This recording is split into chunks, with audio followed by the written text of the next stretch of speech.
While there's been plenty of videos made regarding the Kawasaki two-stroke triples, I decided to produce one myself, just to set the record straight on a couple of things. So many times I see YouTube videos on motorcycles where the very young content producer, who probably wasn't even born last century, has just read something somewhere and assumed it to be the truth. But as we all know, the internet is full of wrong information. Just to highlight this, take a look at this screenshot. And please feel free to correct me if you think I'm wrong.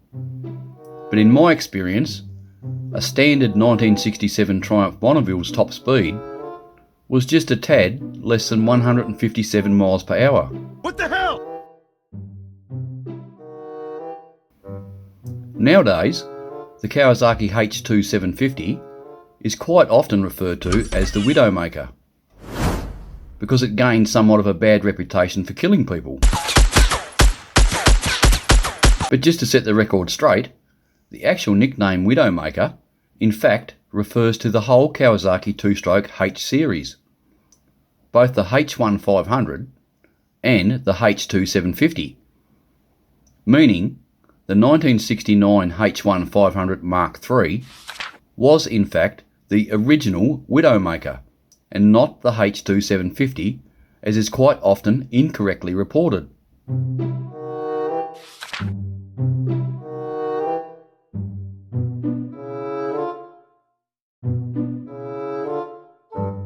Even though the 750 had substantially more power than the 500, it did in fact handle significantly better than the 500.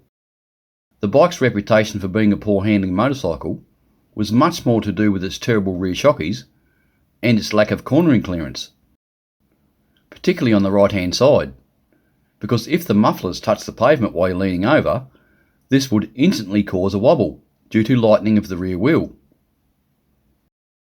For the period, which was the early 1970s, the 750 also had excellent brakes. So good in fact that in a 1973 Cycle World magazine comparison test between all of these bikes,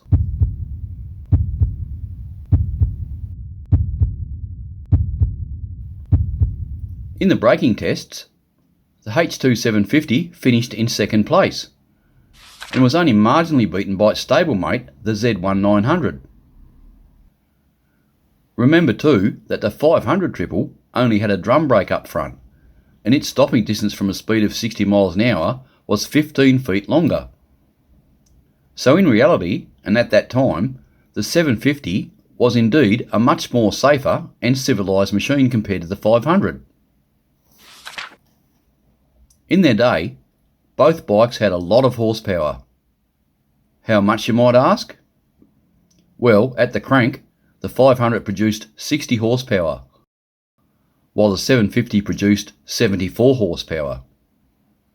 As a comparison, the Z1 900, which was the most powerful production bike in the world, had 82 horsepower, while the Honda CB750 had 68 horsepower. But as dynos don't lie, let's have a look at the rear wheel horsepower, which is a much better indication of how a bike feels to ride, and its outright engine performance.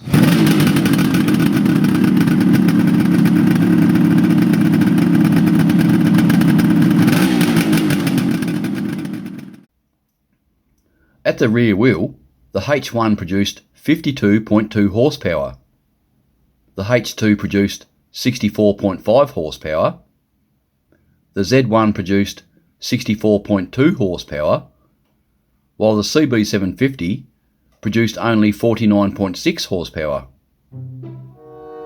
So when it comes to power to weight ratios, this puts the H2 750 first, the H1 500 second, the Z1 900 third, and the CB750 last.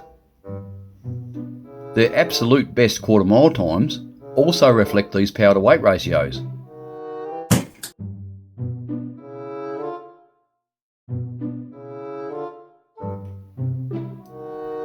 For any of you American, British or Italian bike fans, it's Italian, dipshit, wondering how some of these bikes compared in the year 1973, here you go.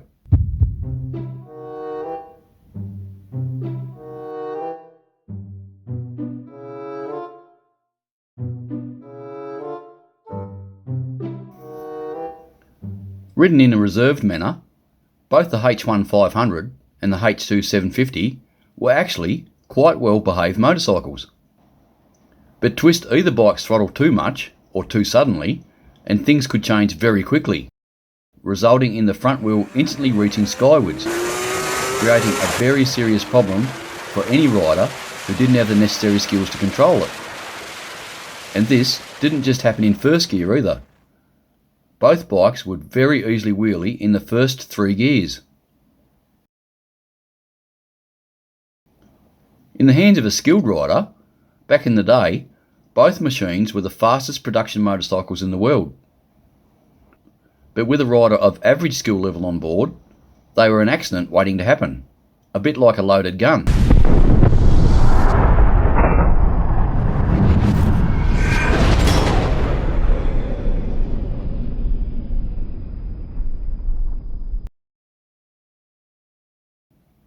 This, combined with their suspect handling and scarily fast acceleration, and their very high top speeds, earned the bikes numerous nicknames, such as the Killer Kawasaki, the Triple with a Ripple, the Flexible Flyer, the Grenade Launcher, and of course the infamous Widowmaker. But did they deserve such nicknames? In my opinion, no, they didn't. Rather than them being a dangerous motorcycle, it was more of a case of many riders purchasing a bike which far exceeded their riding skills at that time. I mean, even a loaded gun won't go off unless someone pulls the trigger.